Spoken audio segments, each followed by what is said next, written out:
കൃഷ്ണഗാഥ സീരിയലിൻ്റെ ലേറ്റസ്റ്റ് എപ്പിസോഡിൻ്റെ റിവ്യൂയിലേക്ക് എല്ലാവർക്കും സ്വാഗതം. അങ്ങനെ എപ്പിസോഡിൽ കാണിക്കുന്നത് ഗാഥ നവീൻ്റെ ഒപ്പം പോകാനായിട്ട് റെഡിയായി നിൽക്കുവാണല്ലോ. അത് കാണുന്നതും നിർമ്മലയും കീർത്തിയും ഓരോന്നൊക്കെ പറഞ്ഞ് ഗാഥയുടെ മനസ്സ് മടുപ്പിക്കാൻ ശ്രമിക്കുവാണ്. കീർത്തി പറയണേ, കണ്ടില്ലേ അമ്മേ, ഇവളിട്ടിരിക്കുന്ന ഡ്രസ്സ്, പച്ച നിറത്തിലുള്ള ഡ്രസ്സ്, നാഗങ്ങൾക്ക് ഏറ്റവും ഇഷ്ടമുള്ള നിറമാണത്. അത് കേൾക്കുന്നത് നിർമ്മല പറയണേ, ആഹാ അത് കലക്കി, അല്ലെങ്കിൽ തന്നെ ഈ വീട്ടിൽ നാഗങ്ങളെ മുട്ടി നടക്കാൻ വയ്യ. ഇനിയിപ്പോൾ അവൾ ആ നാഗങ്ങൾക്ക് ഇഷ്ടമുള്ള ഡ്രസ്സും കൂടി ഇട്ട് കഴിഞ്ഞാൽ നാഗങ്ങളെല്ലാം കൂടി അങ്ങ് പിണഞ്ഞ് കയറിക്കോളും. അതേറ്റിട്ട് ഗാഥ അങ്ങ് ദേഷ്യത്തിൽ നിൽക്കുക. അന്നേരം മുത്തശ്ശി പറയണേ, നിർമ്മലെ എന്താ ഇത്, നിനക്കൊന്നും മിണ്ടാതിരുന്നൂടെ? വെറുതെ എന്തിനാ ഗാഥമ്മോട്ട് സമാധാനം കളയുന്ന രീതിയിലുള്ള സംസാരം നിങ്ങൾ രണ്ടാളും കൂടി സംസാരിക്കുന്നത്?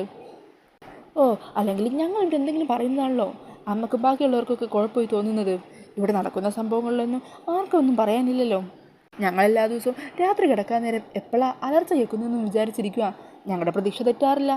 ഏതെങ്കിലും ഒരു ഭാഗത്തു നിന്ന് പാമ്പിനെ കണ്ട് ഇവളലറി വിളിക്കുന്നുണ്ടാകുമല്ലോ. അതിനൊന്നും ഒരു കുഴപ്പമില്ല. ഞങ്ങളിപ്പോൾ പറയുന്നതാ പ്രശ്നം. ഞങ്ങളായിട്ടിനി കൂടുതലൊന്നും പറയുന്നേ ഇല്ല. വാ മോളെ, നമുക്ക് പോയേക്കാം. അങ്ങനെ പറഞ്ഞ് അവർ രണ്ടാളും അവിടെ നിന്നും പോകുവാണ് കേട്ടോ. ഈ സമയം മുത്തശ്ശി ഗാഥയോട് പറയണേ, മോളെ മോള് വിഷമിക്കാനും വേണ്ട, നിർമ്മല പറഞ്ഞു ഒന്നും മോള് മനസ്സിലെടുക്കാൻ നിൽക്കണ്ട. മോള് റൂമിലേക്ക് ചെല്ലേ. മുത്തശ്ശി റൂമിലേക്ക് പോകുക. ഈ സമയം കഥ പറയണേ, എന്താണെങ്കിലും അവർ പറഞ്ഞൊന്നും ഞാൻ കാര്യമാക്കാൻ പോകുന്നില്ല മുത്തശ്ശി. അല്ലെങ്കിലും നവീൻ്റെ ഒപ്പം പുറത്തു പോകുന്ന കാര്യോർത്ത് ഞാൻ അകത്തിരലടിച്ചിരിക്കുകയാണ്. അന്നേരം ഇവർ പറയുന്ന ഈ വാക്കുകളൊന്നും എൻ്റെ മനസ്സിലേക്ക് എടുക്കാൻ ഞാൻ ഉദ്ദേശിച്ചിട്ടില്ല. അങ്ങനെ പറഞ്ഞ കഥ വീണ്ടും കണ്ണടിയുടെ മുമ്പിൽ നിന്ന് വീണ്ടും എൻ്റെ ഭംഗിയൊക്കെ ആസ്വദിക്കുക. നവീൻ എന്താണെങ്കിലും എന്നെ ഈ വേഷത്തിൽ കാണുമ്പോൾ ഒത്തിരി ഇഷ്ടമാകും. അങ്ങനെ പറഞ്ഞ് സന്തോഷിച്ച് നിൽക്കുവാണ്ടോ ഗാഥ. ഈ സമയം മുത്തശ്ശി റൂമിലേക്ക് പോകുമായിരിക്കും. അങ്ങനെ ഗാഥയാണെങ്കിൽ നവീനെ കാത്തിരിക്കുക. പെട്ടെന്നാണ് പുറത്ത് കാറ് നിർത്തുന്ന ഒരൊച്ച കേൾക്കുന്നത്. അത് കേൾക്കുന്നതും ഗാഥ പുറത്തേക്ക് ഇങ്ങനെ നോക്കി നിൽക്കുക. ഈ സമയം നവീൻ കാറിൽ നിന്ന് ഇറങ്ങുവാണ്. എന്നിട്ട് കൃഷ്ണക്ക് ഡോർ തുറന്നു കൊടുത്ത് കൃഷ്ണയെ പുറത്തേക്ക് ഇറക്കുവാണ് കേട്ടോ. അന്നേരം കാറിൽ നിന്ന് ഇറങ്ങുന്ന കൃഷ്ണയെ കണ്ട് വിശ്വസിക്കാനാവാതെ ഞെട്ടലോടുകൂടി നിൽക്കുവാണ്ടോ ഗാഥ. ഇവളെങ്ങനെ ഇവിടെ നവീൻ്റെ ഒപ്പം? അങ്ങനെ നവീനും കൃഷ്ണയും കൂടി അകത്തേക്ക് വരുന്നത് കാണുന്നതും ഗാഥ അവിടെ നിന്ന് ഓടിപ്പോയി സ്റ്റെയറിൻ്റെ അടിയിൽ പോയി ഒളിച്ചിരിക്കുക. അങ്ങനെ അവർ രണ്ടാളും കൂടി അകത്തേക്ക് കയറുക. എന്നിട്ട് നവീൻ പറയണേ, ഗാഥ ഞാൻ അമ്മയെ വിളിക്കാം. അമ്മ തന്നെ നേരിക്കണ്ട് ഞെട്ടട്ടെ. എൻ്റെ പെണ്ണ് എന്നെ ഞെട്ടിച്ചല്ലേ, ഇനി ബാക്കിയുള്ളവരെയും കൂടി തൻ്റെ ഈ മാറ്റം കാണിച്ച് ഞാൻ ഞെട്ടിക്കൂ. അങ്ങനെ പറഞ്ഞ് അമ്മയെന്നും പറഞ്ഞ് വിളിക്കുവാണ് കേട്ടോ. ഈ സമയം നവീൻ്റെ ശബ്ദമൊക്കെ കേട്ടിട്ട് നിർമ്മലയും കീർത്തിയും അങ്ങോട്ടേക്ക് എത്തുക. ആ മോനെ, നീ എത്തിയോ? ഏട്ടത്തി ഇവിടെ ഇല്ല, പുറത്തേക്ക് എന്തോ അത്യാവശ്യത്തിന് പോയിരിക്കുക. എന്നിട്ട് പെട്ടെന്നാണ് അവർ കൃഷ്ണയെ ശ്രദ്ധിക്കുന്നത്. അല്ല കാതെ, അതിനിടയ്ക്ക് നീ സാരിയും മാറ്റിയോ? കുറച്ച് മുമ്പ് നമ്മളെ വേറെ സാരിയല്ലേ കാണിച്ചത്? അല്ലെങ്കിൽ ഇവിടെ ഫാഷൻ പരേഡാണല്ലോ നടക്കുന്നത്, മിനിറ്റിന് സാരി മാറ്റിക്കൊണ്ടിരിക്കാൻ. അത് കേൾക്കുമ്പോൾ നവീൻ ചോദിക്കണേ, അമ്മ എന്തൊക്കെയാണ് പറയുന്നത്? ഗാഥ ഇവിടെ ഉണ്ടായെന്നോ? നിങ്ങൾ ഗാഥയെ കണ്ടെന്നോ? ഇന്ന് രാവിലെ മുതൽ ഗാഥ എൻ്റെ ഒപ്പമായിരുന്നു. എനിക്ക് സർപ്രൈസ് തരാനായിട്ട് ഗാഥ എന്നെ തേടി പാർക്കിലേക്ക് വന്നിരിക്കുമായിരുന്നു. അവിടെ നിന്ന് ഞങ്ങൾ പല സ്ഥലത്തും ചുറ്റിക്കറങ്ങിയിട്ടാണ് ഇപ്പോൾ ഇങ്ങോട്ട് തിരിച്ചെത്തിയത്. അത് കേൾക്കുന്നത് നിർമ്മലയും കീർത്തി അങ്ങ് അമ്പരന്ന് നിൽക്കുക. എടാ മോനെ, നീ എന്തൊക്കെയാണ് പറയുന്നത്? നീ എന്താ ഞങ്ങളെ പൊട്ടം കളിപ്പിക്കുകയാണോ? ഇവൾ ഇത്ര നേരം ഇവിടെ ഉണ്ടായിരുന്നു, നിൻ്റെ ഒപ്പം പുറത്തു പോകണമെന്നും പറഞ്ഞ് ഒരുങ്ങിക്കെട്ടി നിൽക്കുന്നുണ്ടായിരുന്നു. ഞങ്ങളെ മാത്രമല്ല അമ്മയും കാണിച്ചു. ഈ സാരി എങ്ങനെയുണ്ട്, നവീൻ ഇഷ്ടമാകില്ലേ എന്നൊക്കെ പറഞ്ഞ് നടക്കുമായിരുന്നില്ലേ? നവീനെ, നിന്നോട് ഞാൻ ഉദയേട്ടനൊക്കെ പലതവണ പറഞ്ഞിട്ടില്ലേ, രണ്ട് ഗാഥയുണ്ടെന്ന്. ഇപ്പോൾ എങ്ങനെ ഇരിക്കുന്നു? നിൻ്റെ കൂടെ ഇത്ര നേരം പുറത്തുണ്ടായത് ഒരു ഗാഥ, പക്ഷെ ഇത്ര നേരം വീട്ടിലുണ്ടായത് മറ്റൊരു ഗാഥ. ഇനിയെങ്കിലും നീ ഈ അമ്മായിയും പറയുന്നൊന്ന് വിശ്വസിക്കുക. അന്നേരം നയം പറയണേ, അമ്മായിക്ക് വീണ്ടും തുടങ്ങിയോ? ഞാൻ എന്തെങ്കിലും ഒരു ദിവസം സന്തോഷത്തോടെ ഇരിക്കുന്നത് കണ്ട ആ സന്തോഷം നശിപ്പിക്കാനായിട്ട് ഇതുപോലെ ഓരോ കള്ളക്കഥയും കൂടി പറഞ്ഞിറക്കിക്കോളും. കഥ താണിതൊന്നും കാര്യമൊക്കെ നിൽക്കണ്ട. അന്നേരം നിർമ്മല പറയണേ, എടാ നീ എന്തൊക്കെയാണ് പറയുന്നത്? ഇന്നത്തോടെ ഇവളുടെ കള്ളക്കടി ഞാൻ ഇന്ന് പൊളിക്കും. ഈ വീട്ടിലിപ്പോൾ ഇവളെ കൂടാതെ നിന്നെ പറ്റിച്ചോണ്ടിരിക്കുന്ന രണ്ടാമത്തെ ഗാഥ ഇവിടെ ഉണ്ട്. കുറച്ച് മുമ്പ് ഇവിടെ ഉണ്ടായിരുന്നു. ഇപ്പോൾ അവൾ എവിടെയോ തന്നെ ഒളിച്ചിരിക്കുകയാണ്. ഞങ്ങൾ അവളെ നിൻ്റെ മുമ്പിൽ കൊണ്ടുപോയി പിടിച്ചു നിർത്തി കാണിച്ചു തരാം. ഈ സമയം നവീൻ പറയണേ, ഗാഥ താണിതൊന്നും കേട്ട് അപ്സെറ്റ് ആവണ്ട, താൻ റൂമിലേക്ക് ചെന്ന് ഡ്രസ്സ് ചേഞ്ച് ചെയ്തിട്ട് വാ. അങ്ങനെ പറഞ്ഞ നവീൻ അവിടെ നിന്നും പോകുവാണ്. ഈ സമയം കൃഷ്ണയെ അവിടെ നിന്ന് പോകുവാണ് കേട്ടോ. അന്നേരം ഗാഥയാണെങ്കിൽ സ്റ്റെയറിൻ്റെ അടിയിൽ തന്നെ മറഞ്ഞിരിക്കുമായിരിക്കും. അത് കാണുന്നതും കീർത്തി പറയണേ, അമ്മേ എന്നാലും എന്തൊക്കെയാണ് ഇവിടെ നടക്കുന്നത്? മോളെ, ഇത്തവണ ഗാഥയുടെ കള്ളക്കളി നമ്മൾ കൈയോടെ പിടികൂടും. അവർ രണ്ടുപേരും ഇവിടെ തന്നെയുണ്ട്. രണ്ടുപേരെ ഒരുമിച്ച് നമ്മൾ നവീൻ്റെ മുമ്പിൽ കൊണ്ടുവന്ന് നിർത്തണം. മറ്റവൾ ഇവിടെ ഒളിച്ചിരിപ്പുണ്ട്, നീ എല്ലായിടത്തും നോക്കടി. അങ്ങനെ പറഞ്ഞ് അവർ രണ്ടാളും ഗാഥയെ കണ്ടെത്താനായിട്ട് അവിടെ എല്ലാം തിരഞ്ഞുകൊണ്ടിരിക്കുകയാണ് കേട്ടോ. ഈ സമയം അവരുടെ കണ്ണിപ്പെടാതെ ഗാഥ പതിയെ സ്റ്റെയറിൻ്റെ അടിയിൽ നിന്ന് മുകളിലെ സ്റ്റെപ്പിലേക്ക് കയറി മുകളിൽ പോയി നിൽക്കുവാണ്. ഇതേസമയം കൃഷ്ണയാണെങ്കിൽ താഴെ തന്നെ ടെൻഷനോട് കൂടി നിൽക്കുവാണ് കേട്ടോ. അങ്ങനെ മുകളിലെത്തിയ ഗാഥ ടെൻഷനിൽ നടക്കുമ്പോൾ പെട്ടെന്ന് കൈതട്ടി അവിടുത്തെ ഒരു ഫ്ലവർ വേസ് താഴെ വീണ് പോകുവാണ്. അന്നേരം ശബ്ദം കേൾക്കുന്നത് മുകളിൽ നിന്നാണെന്ന് മനസ്സിലാക്കി നിർമ്മലയും കീർത്തിയും മുകളിലേക്ക് ഓടിപ്പോകുവാണ്. ഈ സമയം കൃഷ്ണയാണെങ്കിൽ താഴെ അവരുടെ കണ്ണിപ്പെടാതെ മറിഞ്ഞ് വാതിലിൻ്റെ മറിഞ്ഞ് നിൽക്കുവാണ്ടോ. കൃഷ്ണയാണെങ്കിൽ ടെൻഷനാകുക. ഈശ്വര, ഇനി എങ്ങനെ ഇവിടുന്ന് പുറത്തു കിടക്കും? ആകെ കുഴപ്പമല്ലോ. അന്നേരം മുകളിലേക്ക് എത്തിയ നിർമ്മലയും കീർത്തി ഗാഥയെ കാണുവാണ്. എന്നിട്ട് രണ്ടാളും കൂടി ഗാഥയെ കൈയോടെ പിടികൂടുക. അത് ശരി, അപ്പം നീ ഇവിടെ വന്ന് നിൽക്കുമായിരുന്നല്ലേ? എടി ഗാഥെ, ഇന്നത്തോടെ നിൻ്റെ എല്ലാ കളികളും പൊളിഞ്ഞു. നിന്നെപ്പോലുള്ള മറ്റവളെയും നിന്നെ ഇന്ന് ഞങ്ങൾ നവീൻ്റെ കൺമുമ്പിൽ കൊണ്ടുവന്ന് നിർത്തി അവനെ കൊണ്ട് വിശ്വസിപ്പിക്കും. ഇത്ര നാൾ നീ കുടുംബത്തിലുള്ള എല്ലാവരെയും പൊട്ടം കളിപ്പിക്കുമായിരുന്നില്ലേ? ഇന്നത്തോടെ നിൻ്റെ കളി തീർന്നു മോളെ. അന്നേരം കീർത്തി പറയണേ, നവീൻ്റെ ഒപ്പം ഞാൻ ഇരിക്കേണ്ട സ്ഥാനത്ത് കയറി കൂടിയോളാ നീ. ഇന്ന് ഈ വീട്ടിലുള്ള എല്ലാവരും കൂടി നിന്നെ അടിച്ച് പുറത്താക്കുവടി. നീ നാണം കെട്ടി തല താഴ്ത്തി ഇവിടുന്ന് പോകും. ആ കാഴ്ച ഞങ്ങൾ ഇന്ന് കാണും. പൊടി, നീയൊക്കെ വിചാരിച്ചാലേ ഒന്നും നടക്കാൻ പോകുന്നില്ല എന്ന് വെല്ലുവിളിയോടെ ഗാഥയും പറയുവാണ്. അന്നേരം നിർമ്മല ഗാഥയെ അവിടെ നിന്നും പോകാതെ പിടിച്ചു വെക്കുവാണ്. എടി മോളെ, ഞാൻ ഇവിടെ പിടിച്ചു വെക്കാം. നീ പോയി നവീനെ വിളിച്ചുകൊണ്ട് വാ. നവി വന്ന് കാണട്ടെ, അവൻ നേരിട്ട് തന്നെ കണ്ടു ബോധ്യപ്പെടട്ടെ. അങ്ങനെ കീർത്തി താഴത്തേക്ക് ഓടിച്ചെല്ലുവാണ്. എന്നിട്ട് നവീൻ്റെ റൂമിൻ്റെ ഡോറ് തട്ടി വിളിക്കുക.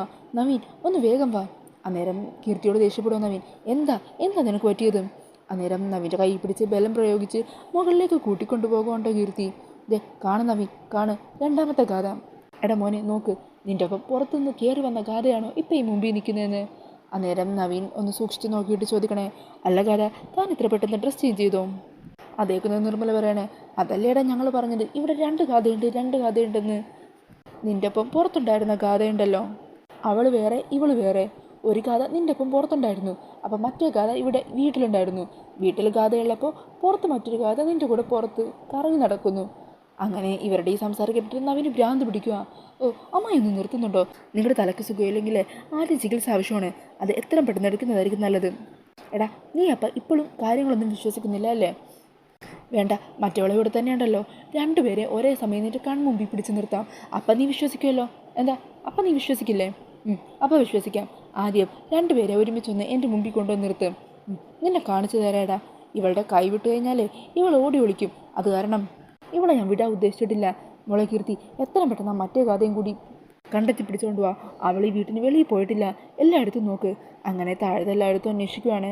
ഈ സമയം കൃഷ്ണയാണെങ്കിൽ അവിടെ നേരെയുള്ള മുത്തശ്ശിയുടെ റൂമിലേക്ക് കയറുവാണ്. ഈ സമയം മുത്തശ്ശി റൂമിലുണ്ടാവും. മുത്തശ്ശി, ഞാൻ കൃഷ്ണയാണ്. അവിടെ അമ്മായും കീർത്തിയും കൂടി എന്നെ കണ്ടുപിടിക്കാൻ വേണ്ടി തിരയുവാണ്.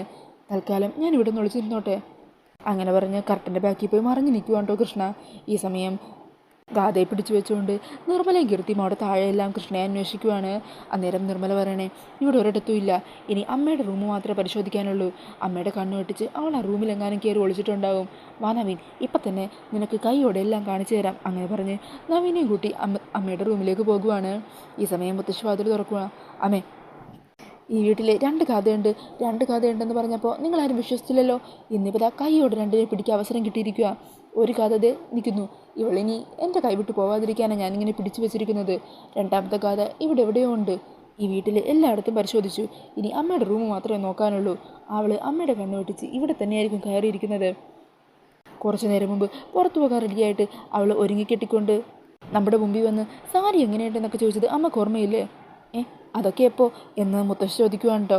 അങ്ങനെ മുത്തശ്ശി മലക്കം പറയുന്നത് കണ്ട് ഞെട്ടലോട് കൂടി നിൽക്കുവാണ് നിർമ്മലയും കീർത്തിയൊക്കെ. അമ്മ ഇതെന്താ ഇങ്ങനെയൊക്കെ പറയുന്നത്?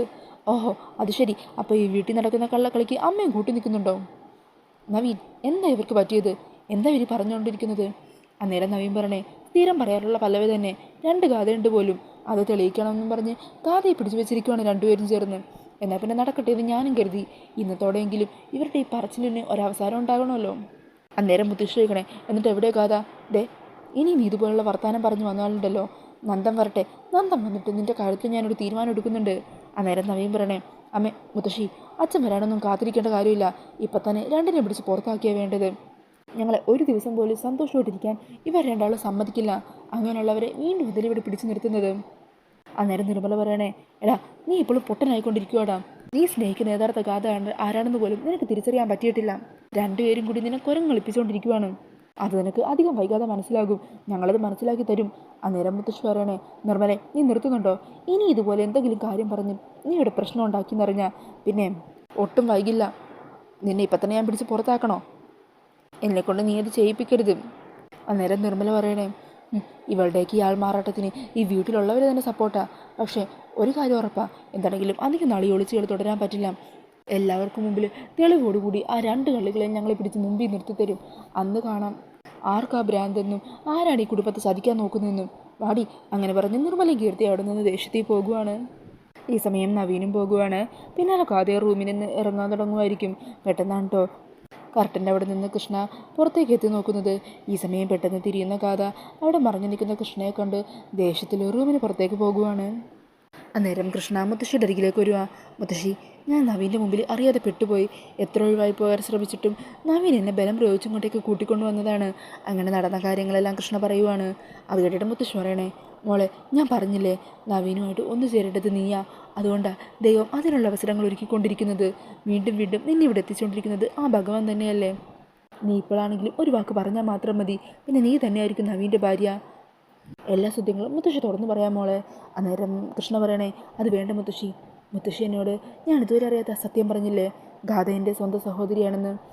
അതറിഞ്ഞപ്പോൾ തന്നെ ഞാനെടുത്ത തീരുമാനമാണ് ഞാനായിട്ട് ഗാഥയുടെ ജീവിതം ഒരിക്കലും നശിപ്പിക്കില്ലെന്ന്. ആ വാക്കിൽ ഇപ്പോഴും എനിക്കൊരു മാറ്റവും ഇല്ല. ഗാഥയുടെ ജീവിതം നശിപ്പിച്ചുകൊണ്ട് എനിക്കൊരു ജീവിതവും വേണ്ട. ആരുടെ കണ്ണിപ്പെടാതെ ഞാനിപ്പോൾ തന്നെ ഇവിടുന്ന് പൊക്കോളാം. അന്നേരം മുത്തശ്ശി കൃഷ്ണയെ തടയുവാണ്. അങ്ങനെയാണെങ്കിൽ മോളോട് മുത്തശ്ശിക്ക് ഒരു അഭ്യർത്ഥന കൂടിയുണ്ട്. അത് മോൾ നിരസിക്കരുത്. ഇന്ന് ശിവരാത്രി വ്രതമാണല്ലോ. നവീന് വേണ്ടി ഈ വ്രതം എടുക്കണമെന്ന് ഗാഥയോട് ഞാൻ പറഞ്ഞതാ. എന്നാൽ ആ കുട്ടി വ്രതം തെറ്റിച്ചു. നവീൻ്റെ ആയുസ്സിനും ആരോഗ്യത്തിനും വേണ്ടിയാണ് ഈ വ്രതം എടുക്കാൻ ഞാൻ പറഞ്ഞത്. ഇപ്പോൾ ദൈവമായിട്ട് മോൾ ഇവിടെ എത്തിച്ചിരിക്കുക. മോളെ കൊണ്ട് മാത്രമേ ഈ വ്രതം ഭംഗിയായിട്ട് പൂർത്തിയാക്കാൻ പറ്റുള്ളൂ. നവീന് വേണ്ടി മോളിത് ചെയ്യില്ലേ? ഒന്നുമില്ലെങ്കിലും മോൾ മനസ്സറിഞ്ഞ് അവനെ സ്നേഹിച്ചതല്ലേ. അവൻ്റെ ജീവനും ആയുസ്സിനും വേണ്ടിയിട്ട് ഇത് ചെയ്യാൻ മോളെ കൊണ്ടാവില്ലേ? മുത്തശ്ശി മോളുടെ കാല് പിടിക്കാം എന്നൊക്കെ പറഞ്ഞ് മുത്തശ്ശി കൃഷ്ണയുടെ കാല് പിടിക്കാൻ തുടങ്ങുമായിരിക്കും. അന്നേരം കൃഷ്ണ തടയണേ, മുത്തശ്ശി എന്താ ഇതൊക്കെ? നവീന് വേണ്ടി ഇത്രയൊക്കെ ഞാൻ ചെയ്തില്ലേ, ഇതും കൂടി ചെയ്യാൻ എനിക്കൊരു വിരോധമില്ല. ഞാൻ ഈ പൂജ പൂർത്തിയാക്കിക്കോളാം. പക്ഷേ ഈ വീട്ടിൽ വെച്ച് ഞാനത് എങ്ങനെ ചെയ്യും? മറ്റാരെങ്കിലും കണ്ടാലോ? അന്നേരം മുത്തശ്ശി വരണേ, മോൾ പേടിക്കേണ്ട, മുത്തശ്ശി മോളുടെ കൂടെ തന്നെയുണ്ടല്ലോ. അതിനുള്ള അവസരം ഭഗവാൻ തന്നെ ഒരുക്കി തരും. ഇത്തരം കാര്യങ്ങൾ ചെയ്തത് ഭഗവാൻ തന്നെയല്ലേ. മോളിവിടെ റെസ്റ്റ് എടുക്കുക. പിന്നീട് കാണിക്കുന്നത് നിർമ്മലയും കീർത്തി അവിടെ അന്വേഷണം നിർത്തിയിട്ടൊന്നുമില്ല. നിർമ്മല പറയണേ, എന്താണെങ്കിലും അവർ 2 ആളും ഇവിടെ തന്നെയുണ്ട്. 2 പേരെയും കൈയോടെ പിടികൂടണം മോളെ. നമ്മൾക്ക് ഭ്രാന്താണെന്ന് പറഞ്ഞവർക്ക് മുമ്പിൽ അവരെ 2 പേരെയും പിടിച്ചു നിർത്തിയിട്ട് എല്ലാവരോടോട്ട് 2 പറയാനുണ്ട്. ഇന്നത്തോടെ ഈ ഒളിച്ച് കളിക്ക് നമ്മൾ ഇന്നൊരു അവസാനം കണ്ടിരിക്കും. പിന്നീട് കാണിക്കുന്നത് തങ്കം കൃഷ്ണയും ഗോപാലനൊക്കെ വരാൻ കാത്തിരിക്കുന്നതാണ്. അന്നേരം ഗോപാലൻ തനിയെ വീട്ടിലേക്ക് വരുന്നത് കണ്ട് തങ്കം ചോദിക്കണേ, അല്ല ഗോപാല, കൃഷ്ണമോളെവിടെ? എന്തെങ്കിലും സാധനം മേടിക്കാൻ പറഞ്ഞു കേട്ടോ. അത് പിന്നെ തങ്കം, കൃഷ്ണ കുറച്ച് കഴിയുമ്പോൾ വന്നോളും. അല്ല, അവളെവിടെ പോയതാ? എന്താ ഗോപാലൻ്റെ മുഖത്തൊരു വല്ലായ്മ? എന്താ എൻ്റെ കൃഷ്ണമോൾക്ക് പറ്റിയത്? അത് പിന്നെ തങ്കം, ഞങ്ങൾ പാർക്കിൽ പോയിരുന്നല്ലോ. ആ പാർക്കിലേക്ക് ഇന്ന് നവീൻ വന്നിരുന്നു. ഗാഥയാണെന്ന് തെറ്റിദ്ധരിച്ച് കൃഷ്ണയെ കണ്ട് സംസാരിക്കുകയും കൃഷ്ണയെ ബലമായിട്ട് കൂട്ടിക്കൊണ്ടു പോവുകയും ചെയ്തു. അയ്യോ, എങ്ങോട്ടാണ് കൊണ്ടുപോയത്? എന്തിനാ ഗോപാലൻ നവീൻ്റെ കൂടെ കൃഷ്ണമോളെ പറഞ്ഞയച്ചത്? അന്നേരം ഗോപാലൻ പറയണേ, നവീൻ അങ്ങനെ കൃഷ്ണയെ കൂട്ടിക്കൊണ്ടു പോയാൽ എനിക്ക് നവീനെ തടയാൻ പറ്റുമോ? നവീനപ്പോൾ എന്നോട് ചോദിക്കൂലേ, എൻ്റെ ഭാര്യയാണ് ഗാഥ, ഞാനും ഗാഥയും കൂടി പുറത്തു പോകുന്ന തടയാൻ നിങ്ങൾ ആരാണെന്ന് ചോദിച്ചാൽ ഞാൻ എന്ത് മറുപടി പറയും? എന്നിട്ട് അവർ എങ്ങോട്ടേക്കാണ് പോയത്? അതെനിക്കറിയില്ല. ഞാൻ പിന്നെ വിളിച്ചില്ല. കൊള്ളാം, ഇനിയിപ്പോൾ അങ്ങനെ പറഞ്ഞാൽ മതിയല്ലോ. നവീൻ്റെ കൂടെ കൃഷ്ണക്ക് പോകാൻ ഒരവകാശമില്ല. ഇനി എന്തൊക്കെയാണ് സംഭവിക്കാൻ പോകുന്നത്? എന്താണെങ്കിലും അവളുടെ ഫോണിലേക്ക് ഞാനൊന്ന് വിളിക്കട്ടെ. അങ്ങനെ പറഞ്ഞ് കൃഷ്ണയുടെ ഫോണിലേക്ക് വിളിക്കുവാണ് കേട്ടോ തങ്കം. അങ്ങനെ തങ്കത്തിൻ്റെ കോള് കാണുന്നതും ആരുടെ ശ്രദ്ധയപ്പെടാതെ പതിയെ കൃഷ്ണ പുറത്തേക്ക് വന്ന് കോൾ അറ്റൻഡ് ചെയ്യുന്നുണ്ട്. മോളെ, നീ ഇതെവിടെയാ? അമ്മേ, പാർക്കിൽ വെച്ച് നവീൻ എന്നെ കണ്ടു. നവീൻ എന്നെയും കൊണ്ട് ബലമായിട്ട് കാറിൽ പിടിച്ച് കയറ്റി. എനിക്ക് ഒഴിഞ്ഞു മാറാൻ പറ്റിയില്ല. മോളെ, നീ എന്തിനാണ് നവീൻ്റെ ഒപ്പം കാറിൽ കയറിയത്? അമ്മേ, ഞാൻ ഇഷ്ടത്തോടെ കയറിയതല്ലോ. നവീൻ എന്നെ നിർബന്ധിച്ച് കൂട്ടിക്കൊണ്ട് വന്നതാ. ഇപ്പം നീ എവിടെയാ? ഇപ്പം ഞാൻ കളരിക്കില്ല. പലതവണ കാറിൽ നിന്ന് ഇറങ്ങി പോകാൻ ശ്രമിച്ചതാ, പക്ഷെ നവീൻ അതിന് സമ്മതിച്ചില്ല. അല്ല, നീ ഇപ്പോൾ കളരിക്കലാണോ ഉള്ളത്? അപ്പോൾ ഗാഥയോ? ഗാഥ ഇവിടെയുണ്ട്. ആകെ പ്രശ്നമായിരിക്കുമായിരുന്നു. ഇപ്പോൾ തൽക്കാലം എങ്ങനെയോ ഞാൻ പുറത്തെത്തി നിൽക്കുവാണ്. അന്നേരം തങ്കം പറഞ്ഞേ, അങ്ങനെയാണെങ്കിൽ എത്രയും വേഗം നീ അവിടെ നിന്ന് തിരിച്ചു വരാൻ നോക്കുമോളെ. ഇനി നീ അവിടെ നിന്ന് ആകെ പ്രശ്നമാകും. അന്നേരം കൃഷ്ണ പറയുന്നുണ്ട്, പക്ഷേ ഒരു ചെറിയ പ്രശ്നമുണ്ടമ്മേ. മുത്തശ്ശിയോട് നവീന് വേണ്ടി ഈ പൂജ പൂർത്തിയാക്കണമെന്നാണ് പറഞ്ഞിരിക്കുന്നത്. മുത്തശ്ശിക്ക് ഈ പൂജ പൂർത്തിയാക്കാമെന്ന് ഞാൻ വാക്കും കൊടുത്തുപോയി. പൂജ കഴിയാതെ എനിക്കിനി ഇവിടെ നിന്ന് വരാൻ പറ്റില്ല അമ്മേ. അങ്ങനെ കൃഷ്ണയുടെ വാക്കുകൾ കേട്ട് ഞെട്ടലോടുകൂടി നിൽക്കുവാണ് തങ്കം. അങ്ങനെ ആ ഒരു സീനൊക്കെ കാണിച്ചുകൊണ്ടാണ് കേട്ടോ എപ്പിസോഡ് തീരുന്നത്. പിന്നീട് പ്രമോയിൽ കാണിക്കുന്നത് കൃഷ്ണ പറഞ്ഞ കാര്യങ്ങളെല്ലാം ഗോപാലനോടും സുനന്ദയോടും പറയുവാണ് കേട്ടോ തങ്കം.